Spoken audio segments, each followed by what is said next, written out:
Siamo con il presidente provinciale della Fratres della provincia di Siena, Piancastagnaio, 60 anni del gruppo Fratres per Castagnaio. Innanzitutto un grande traguardo, uno dei gruppi storici della provincia e tra i primi in Italia addirittura.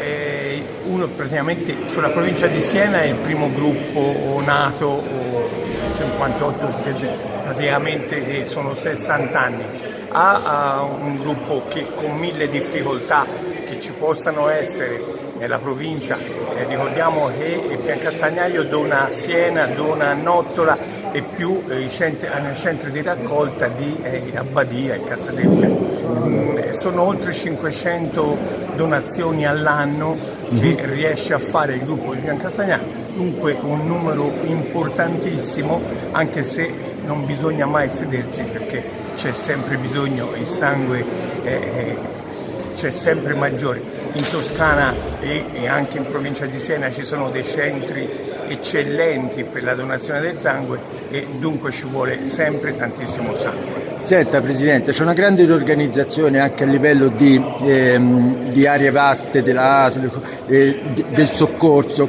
Come il gruppo Fratres si integra in questa grande riorganizzazione? Che è sempre in cammino, tra l'altro, è un percorso ancora... Certo, il gruppo Fratres nell'area vasta, ora c'è Arezzo, Grosseto e Siena. I gruppi di Siena sono 30 gruppi che donano nelle tre strutture che ci sono, Campostaggio di Pontebonzi, Siena e Nottola, diciamo così. Poi ci sono, come ho detto prima, questi centri di raccolta che sono via Abbadia San Salvatore, Castel del Piano, insomma.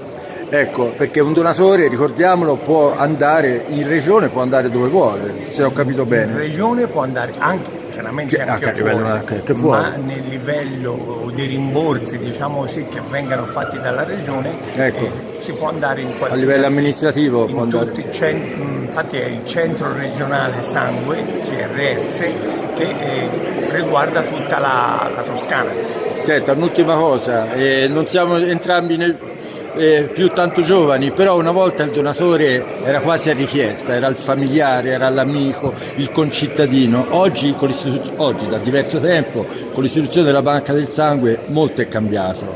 È cambiato tantissimo perché sicuramente quando uno è ricoverato nell'ospedale non c'è più bisogno di chiamare, di chiedere ai familiari di donare il sangue, ma ci sono sempre negli ospedali, in tutti questi centri ci sono di questi sangue che poi viene scambiato, diciamo, tra di loro. Ricordiamoci anche che i medicinali non è solamente, noi si pensa alla trasfusione del sangue, sia quello, ma il sangue serve anche per fare tantissimi medicinali. Ho visitato recentemente un centro dove viene lavorato il sangue e dunque ne occorre tantissimo. E poi è l'unica cosa che la medicina per ora non può riprodurre. Il sangue non può essere riprodotto. Ricordiamolo sempre. Grazie Presidente, grazie e buona giornata. Grazie.